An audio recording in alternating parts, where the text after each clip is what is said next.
Hair transplant. So I recently decided to have a hair transplant.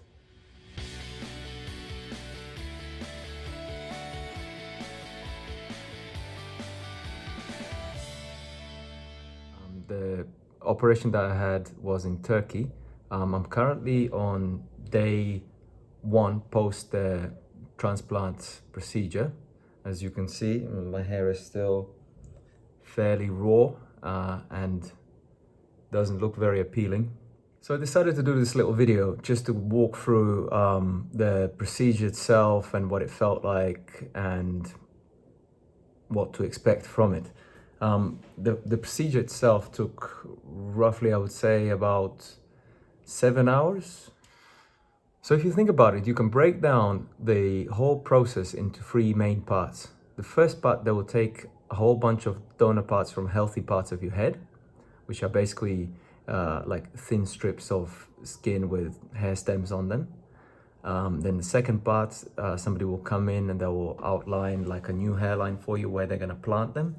And the third part is the actual planting process where they take, what they've harvested from the donor area and they implant it into the area. I just wanted to point out that although a lot of people write on the websites and stuff that the process is completely painless and you won't feel a thing and you can just like lie down and sleep and then you get up a few hours later and it's all done.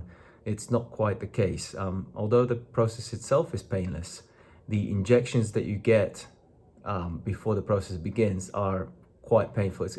It's kind of like going to the dentist, right? That first injection that you get is a little bit uncomfortable and painful, except instead of one injection, you'll be getting about 25, 30 injections before they start harvesting the hair from the healthy donor areas.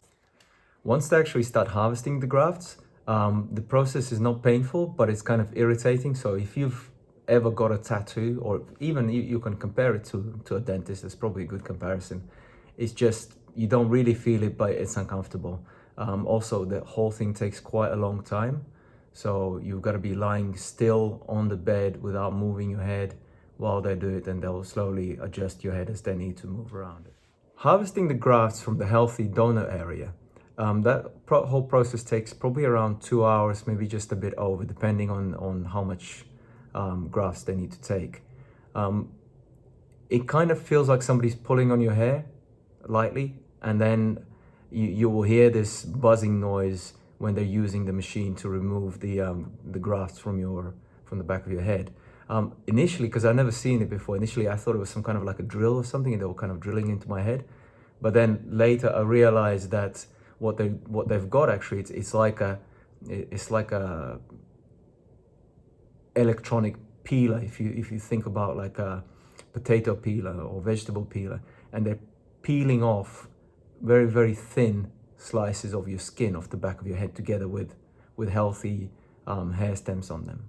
So as you can imagine, because this is your head that they're kind of carving bits off of, there is quite a bit of blood, and obviously depends from person to person. The bleeding itself will stop quite quickly naturally, and then once they've done, they will apply some bandages and stuff to the back of your head so that you can move around. Once they've done that, you'll probably get sort of half an hour to 45 minutes break to get some food down you. For me, at that point, I was feeling really shivery and really cold because I was just on the operating table for like 2.5 hours, close to 3 hours, whilst they were harvesting the stems. And I think I probably lost a bit of blood throughout it. So I was just feeling a bit chilly and uncomfortable. But then once I've got some lunch down me and I walked around a bit, I started to feel better. So the next process after that is to draw a new hairline for you, or to outline the area where they're going to be planting these healthy hair grafts that they've taken from your donor area. To do that, what they will have is they'll have one of the surgeons or one of the doctors will come in with a big black marker pen and basically just draw a line on your head and ask if you like where it is. Obviously, they're professional, so they know how to draw your hairline by looking at certain parts of your face and making sure that it's not out of proportion and trying to get it as close to the original hairline position as possible. So from what I understood from the doctors is that the area at the back of your head, the crown, which is here, that's the hardest part to fix. So although they can plant a lot of healthy grafts in there, the success rate is a lot lower than for the rest of the head. So they normally try to concentrate on the front and middle, and then they'll focus less on the back. Okay, so the next process is once they've outlined the new hairline, they'll have to open the pores, and they'll have to plant in the healthy grafts that they harvested from your donor area. So what they'll do next, they'll make lots of injections sort of around the front of your head and around the back where they've outlined it, and then a bunch of little ones in the middle. It felt like I got 30 or more injections just all the way around, just to numb it. In the front, it wasn't that bad. I felt the first 2 or 3 injections, which were quite unpleasant, but then the rest numbed quite quickly, and I didn't really feel it. After that, they injected it with some sterile water, and then they began the process of opening the pores.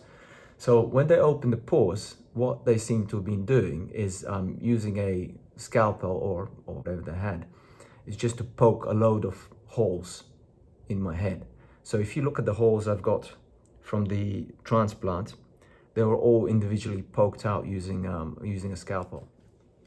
Again, for that part, you don't really have to worry because you won't feel a thing. It's just an irritating kind of little scratchy, pokey feeling.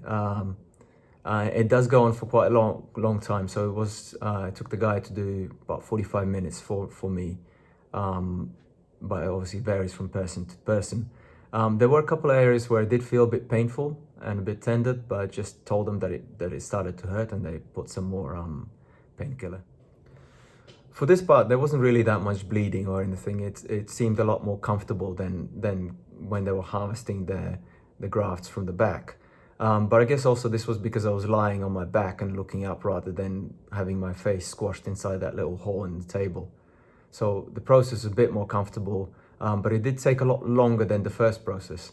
So once they're finished with opening the pores, they will then start the actual transplant process. So the transplant process for me was using pretty much like tweezers. There were 2 doctors there, and one at a time were planting the grafts inside the holes that the guy before them made. And that process itself was actually really, really long. I think it lasted about 2 hours, or maybe just a bit over 2 hours without a stop.